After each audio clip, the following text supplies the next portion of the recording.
क्योंकि उसका नाम राकेश किशोर है। क्या तुम्हारा बाप लगता वो? तुम्हारा ससुरा लगता वो कि तुम उस पे केस नहीं बुक करते? और कोई पोस्टर उठाता है तो 1300 लोगों पे केस बुक हो जाता है, 40 गिरफ्तार हो जाते। इंसाफ की जगह पर इस तरह की हरकत हो रही है और दिल्ली की पुलिस उसको गिरफ्तार भी नहीं करती। मुबारक हो तुम्हारी बहादुरी पर, मुबारक हो कि तुम खामोश बैठे हो। अरे अगर चीफ जस्टिस कंप्लेन नहीं करते तो तुम तो एक्शन ले सकते थे। सुप्रीम कोर्ट का फैसला आया कि मस्जिद तुम्हारी नहीं है। सुप्रीम कोर्ट का फैसला ट्रिपल तलाक के बारे में आया। सुप्रीम कोर्ट का फैसला कई चीजों पर आया, मगर जो संविधान को मानते हैं, जो संविधान को मानते हैं, उन्होंने कहा कि हम कोर्ट के फैसले से खुश नहीं है, यह फैसला गलत है। क्या हमने धर्म का नाम लेकर किसी पर जूता उठाया? यह इंसाफ है, यह हमारे मुल्क का माहौल है जिस देश के लिए हमने और आपने क्या क्या हमारे बुजुर्गों ने कुर्बानियां दी। दलितों को रुसवा करने की कोशिशें की जाती हैं। हम दलित भाइयों से कह रहे हैं कि पहचानो इन लोगों को। बीजेपी तुम्हारी दोस्त नहीं बन सकती, मोदी तुम्हारा हमदर्द नहीं बन सकता। अगर उसका नाम राकेश किशोर नहीं होता, उसका नाम असद होता, क्या करते पुलिस बीजेपी वाले? उसको बोलते उठाओ, कनेक्शन वहां से है, पड़ोसी मुल्क से आया, आईएसआई आईसिस क्या क्या खोलते थे। बताओ मोदी जी, क्या आपकी सरकार और आपकी पॉलिसियां जिम्मेदार नहीं है? बताओ ये लोग कौन है? ये वो लोग हैं जिनको नरेंद्र मोदी की हुकूमत ने ताकत बख्श दी।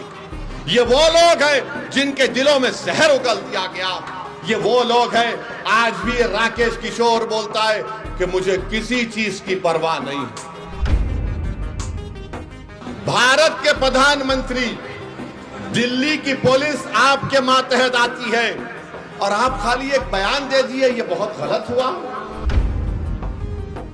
और मेरे अजीज दोस्तों और बुजुर्गों, सबसे शर्मनाक हरकत हमारे भारत के सुप्रीम कोर्ट में हुई कि एक शख्स जिसका नाम राकेश किशोर था, इसने चीफ जस्टिस के इजलास में कोर्ट नंबर 1 में चीफ जस्टिस के सामने जूता उतार कर फेंक दिया उसके कोर्ट में। इसका नाम क्या था? राकेश किशोर। हमारे भारत की सबसे बड़ी कोर्ट, सुप्रीम कोर्ट के जज जो है वो दूसरे दलित जज है। मैं हमारे दलित भाइयों को पैगाम देना चाह रहा हूं, हमारे अंबेडकरवादी आइडियोलॉजी को मानने वालों को पैगाम दे रहा हूं, जो बाबा साहेब अंबेडकर को मानते हैं उनको पैगाम दे रहा हूं, उन भारत के नागरिकों को जो संविधान को मानते हैं उनको पैगाम दे रहा हूं। ये तारीखी सरजमीन में खड़े होकर बोल रहा हूं, चीफ जस्टिस ऑफ इंडिया के कोर्ट में एक शख्स अपना जूता उठाकर चीफ जस्टिस के कोर्ट में फेंकता है। मेरे भाई आप बताइए क्या हो रहा है? और जब उस शख्स ने नारा क्या लगाया, सुप्रीम कोर्ट के चीफ जस्टिस के इजलास में नारा क्या लगाया कि सनातन धर्म का अपमान नहीं सहेगा हिंदुस्तान। उसने नारा लगाया और अपनी जेब से उसके कागज भी निकला, उसमें लिखा था कि सनातन धर्म का अपमान नहीं सहेगा हिंदुस्तान। हम मोदी से पूछना चाह रहे हैं, मोहन भगवत से पूछना चाह रहे हैं, नीतीश कुमार से पूछना चाह रहे हैं, बताओ इस शख्स में इतनी हिम्मत कैसे आई कि वो सुप्रीम कोर्ट के चीफ जस्टिस के इजलास में जाकर जूता उठाकर भारत के दूसरे दलित चीफ जस्टिस ऑफ इंडिया की तरफ फेंके। नरेंद्र मोदी 11 साल आपके प्रधानमंत्री की मौजूदगी में इस तरह का जहर फैला दिया आपने। इसको हिम्मत कैसा हुई इस राकेश किशोर को? इसको ताकत कहां से मिली? इसने क्यों लिखा ये कि सनातन धर्म का अपमान नहीं सहेगा हिंदुस्तान? बताओ मोदी जी, क्या आपकी सरकार और आपकी पॉलिसियां जिम्मेदार नहीं है? जबकि सुप्रीम कोर्ट के चीफ जस्टिस ने कोई फैसला नहीं दिया, कुछ बात नहीं कि एक ओरल ऑब्जर्वेशन था उनका, मगर इसको तकलीफ हुई इस राकेश किशोर को, इसने चीफ जस्टिस ऑफ इंडिया के इजलास में आकर जूता उठाकर फेंक दिया। उसको अब तक गिरफ्तार नहीं करी पुलिस। अगर उसका नाम असद होता तो अब तक मुझे गिरफ्तार कर लिया जाता। नाम क्या था? राकेश किशोर।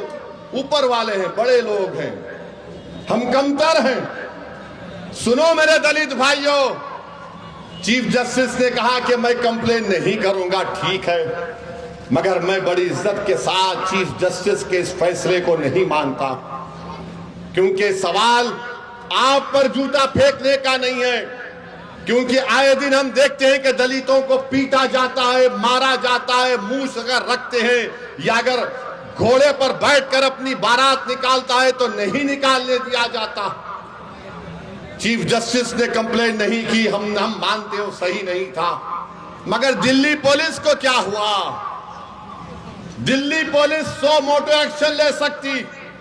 और मैं आपको बता रहा हूं, देश को बता रहा हूं, जब हमारी संसद पार्लियामेंट में 2 नौजवान कूद गए संसद में, याद है? कूदे थे। कूदने के बाद एक धुआं उन्होंने छोड़ा, उन पर अनलॉफुल एक्टिविटीज प्रिवेंशन एक्ट लगाया गया। भारत के प्रधानमंत्री, दिल्ली की पुलिस आपके मातहत आती है और आप खाली एक बयान दे दिए, ये बहुत गलत हुआ। अरे आपको तो ये करना चाहिए था कि आप उस शख्स पर जिसका नाम राकेश किशोर है उस पर यूएपीए लगाते। यूएपीए लगाते, पुलिस खुद से कंप्लेन कर सकती है। अगर उसका नाम राकेश किशोर नहीं होता, उसका नाम असद होता, क्या करते पुलिस? बीजेपी वाले उसको बोलते उठाओ, कनेक्शन वहां से है, पड़ोसी मुल्क से आया, आईएसआई, आईसिस, क्या क्या खोलते थे। और ये शख्स कह रहा है कि सनातन धर्म का अपमान नहीं सहेगा हिंदुस्तान।